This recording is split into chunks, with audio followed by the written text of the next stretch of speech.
Bonjour et bienvenue dans une nouvelle vidéo. Je vous parlerai aujourd'hui du blasphème. Je voulais la sortir un petit peu avant, malheureusement j'ai pas eu le temps, donc ça sort aujourd'hui. Je vais vous donner 5 exemples de blasphème dans différents domaines artistiques. Je me concentrerai sur des blasphèmes catholiques. Et dans la deuxième partie de cette vidéo, je vous expliquerai pourquoi j'ai fait ce choix-là et pourquoi je pense que le blasphème est un droit important. Le premier exemple que j'aimerais vous donner, c'est dans la photographie. Et avant de vous en dire plus, si vous êtes en train de manger, de boire, quoi que ce soit, posez tout. Posez tout. L'artiste dont je voudrais parler, c'est André Serrano, qui en 1987 a fait une photographie qui s'appelle Peace Christ. Et pour faire cette photographie-là, il a pris un crucifix en plastique qu'il a mis dans un mélange d'urine et de sang et il l'a pris en photo. Donc je pense que j'ai pas besoin d'expliquer pourquoi certaines personnes étaient choquées et ont considéré ça comme un blasphème. Et suite à ça, son œuvre a été vandalisée plusieurs fois. Donc je regarde les dates parce que j'ai pas tout en tête. Vandalisé une première fois en 1997 en Australie, en 2007 en Suède et en 2010 à Avignon. Et d'ailleurs dans le cas d'Avignon, le directeur de la collection a été menacé de mort et le directeur de l'hôtel où se trouvait l'exposition a aussi été menacé et harcelé. Un point particulièrement intéressant dans cet exemple-là, c'est qu'il y a eu des manifestations, notamment en 2011, et que l'abbé, alors son nom c'était Régis de Cacqueret, a dit que c'était un acte d'antichristianisme. Donc ça fait quand même écho à des événements récents. Et c'est pour ça que j'avais envie aussi de l'inclure dans cette liste. Le deuxième domaine artistique dont j'aurais envie de parler, c'est celui de la musique, et particulièrement avec l'exemple de Madonna, parce que ça arrivait plusieurs fois dans sa carrière. C'est quand même quelque chose qui a, je pense, marqué les esprits. Et notamment dans le clip de la chanson, je pense que c'était Like a Prayer, elle embrasse un Jésus noir, on voit des crucifix en flammes, elle fait des références très explicites sexuelles. Donc c'est quelque chose qui a beaucoup choqué. Plus tard dans un concert, elle a chanté sur une croix, donc comme Jésus, c'est pas la seule artiste justement à avoir fait ce genre de choses, mais je pense que c'est celle qui a marqué le plus les esprits. Le troisième domaine, c'est celui du théâtre. Vers 2010-2011, il y a eu 2 pièces qui ont particulièrement fait parler d'elle. La première, c'était sur le concept du visage du Fils de Dieu, qui est une pièce de théâtre de Romero Castellucci, je l'écrirai. Et dans cette pièce, c'est l'histoire d'un fils qui s'occupe de son père qui est très très malade, qui a de violentes diarrhées. Et ce qui a fait un peu polémique, c'est que dans la pièce, il y a une grosse photo de Jésus, de je sais plus quel tableau qui a grandi. Et à un moment, des enfants jettent une fausse grenade dessus. Et la photo est censée devenir noire, recouverte, je sais plus, je pense un liquide noir. Et donc ça a fait polémique. Là encore, il y a eu des manifestations. La pièce a été aussi traitée de christianophobe. Il y a eu certaines violences à l'encontre notamment des personnes qui étaient allées voir la pièce, sur lesquelles on a jeté différentes choses, des œufs, des boules puantes et de l'huile de vidange. Donc c'était quand même déjà une première forme de violence. Mais le point positif dans tout ça, c'est que j'ai trouvé une personne, donc le cardinal André XXIII, qui condamnait les violences et qui a dit, lui, être allé voir la pièce et ne pas avoir vu le blasphème dans cette pièce-là. Donc je trouve que c'est quand même une démarche importante déjà de s'informer et qui, je pense, manque pas mal, pas forcément dans le domaine du blasphème, mais en général, les gens ne se renseignent pas vraiment, écoutent ce qui est dit ici et là et répètent bêtement, donc comportement intelligent de ce cardinal. Comme je l'ai dit encore une fois, les personnes ont dit que c'était christianophobe. Il y a même une personne qui avait été interrogée qui disait non, les chrétiens ne peuvent pas être, les catholiques ne peuvent pas être traités comme des citoyens de seconde zone. ce qui est juste c'est pas vrai du tout. Les catholiques ne sont pas traités comme des citoyens de seconde zone, et encore une fois, ça fait toujours écho à aux événements qui se sont passés récemment. Peu de temps après, il y avait eu aussi des manifestations contre la pièce Golgotha Picnic par le dramaturge argentin Rodrigo Garcia, où là aussi les personnes lui-même et le directeur du théâtre ont été menacés de mort et harcelés. Le quatrième exemple, c'est la littérature, évidemment. Et je vais joindre à ça aussi le cinéma, puisque le livre dont je vous parlerai maintenant a été aussi adapté au cinéma. Vous avez certainement entendu parler du livre Da Vinci Code de l'auteur Dan Brown. Donc le livre est paru début année 2000. Je ne vais pas rentrer dans les détails parce que c'est très compliqué et qu'en plus je n'ai pas lu le livre.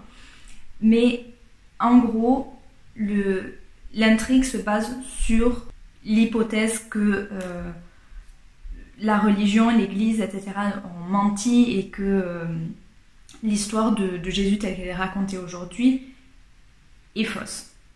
Certaines personnes ont considéré ce livre comme blasphématoire. J'ai même trouvé, en faisant mes recherches sur Amazon, un livre rejeté, bon je vous le traduis, c'était le titre en anglais, donc je vous le traduis en français, Rejeter le Da Vinci Code, comment une nouvelle blasphématoire attaque brutalement notre Seigneur et l'Église catholique. Je vous mettrai le lien, vous pourrez aller voir si ça vous intéresse. Que ce soit le livre comme le film, même s'il y a eu quelques polémiques, elles n'ont pas été aussi virulentes que les exemples que j'ai donnés précédemment. J'ai d'ailleurs trouvé aussi une citation du président du Conseil pour la communication de la Conférence des évêques de France, Jean-Michel Di Falco, qui dit condamner toutes les violences contre le film. Lui, il préfère plutôt le dialogue, expliquer ce avec quoi ils ne sont pas d'accord. Et encore une fois, une personne intelligente qui dit il y a quand même des choses plus graves que ça dans le monde, il y a des choses plus graves qu'un film. J'ai choisi cet exemple parce qu'un fait assez intéressant, les polémiques qu'il y a eu autour, notamment du film, ne se sont pas passées en Europe, ce que j'aurais cru, ou dans des pays plutôt catholiques. Il y a eu des polémiques plutôt en Azerbaïdjan, en Chine et je crois en Thaïlande. Donc ça montre bien en fait que le problème du blasphème, c'est pas forcément l'attaque contre la religion en soi, mais c'est l'aspect transgressif du blasphème, je pense à mon avis.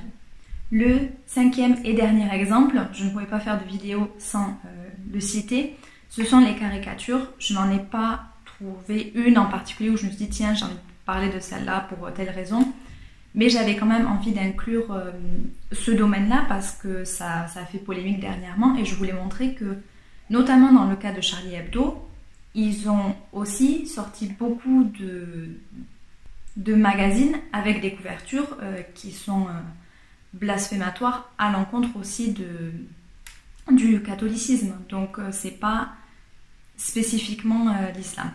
Je n'ai pris que 5 exemples pour rester concise, mais j'avais aussi envie de vous donner une vision d'ensemble un peu. Il y a beaucoup de domaines, notamment artistiques, où on utilise le blasphème.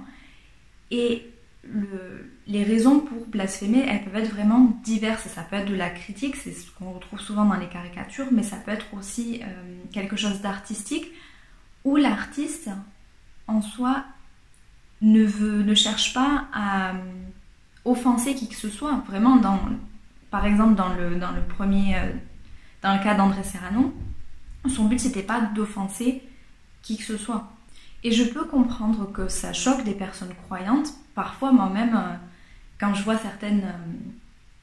certains blasphèmes, je suis parfois un peu surprise, mais c'est quelque chose qui est, premièrement, c'est pas dirigé spécialement contre l'islam, il faut quand même en prendre conscience.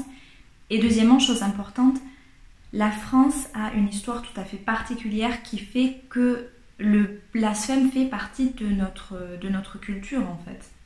Et pour revenir encore sur cet argument de les caricatures sont islamophobes, etc. Donc, je n'ai pris, vous avez vu, que des exemples de blasphème dirigés contre le catholicisme parce que je voulais vous montrer que non, les caricatures, le blasphème, etc., c'est pas quelque chose de nouveau qui est utilisé comme ça à l'encontre de l'islam parce que la France est islamophobe.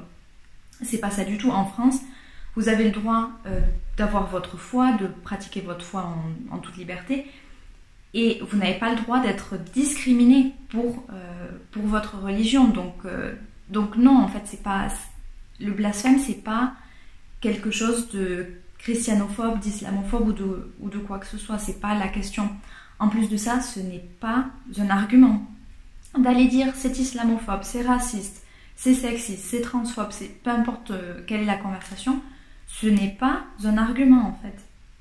Pour vous donner un exemple, j'ai une amie qui vient d'un pays où les droits LGBT sont vraiment inexistants et on en parlait parce que elle a appris à l'école que c'était mal d'être homosexuel et j'aurais pu très bien lui dire ah tu es homophobe, mais ça aurait pas mené la conversation beaucoup plus loin. Donc je lui ai dit écoute, donne-moi tes exemples, tes arguments et je vais te montrer pourquoi non, l'homophobie c'est pas quelque chose de mal. Donc on en a discuté et à la fin elle m'a dit oui c'est vrai que si on réfléchit de façon logique tu as raison. J'avais raison. Mais voilà, tout ça pour vous dire que d'aller dire que quelque chose est raciste, transphobe, islamophobe, tout ce que vous voulez, ce n'est pas un argument. Il faut réfléchir de façon logique et avec des arguments tangibles. En plus de ça, si vous trouvez que les caricatures sont islamophobes, que penser par exemple de l'ancien Premier ministre de Malaisie qui est allé tweeter que c'était normal que les Français meurent et qu'il fallait en tuer le plus possible. Pour des dessins. Enfin bref, je vais finir cette vidéo là parce que j'ai pas envie que ça soit trop long.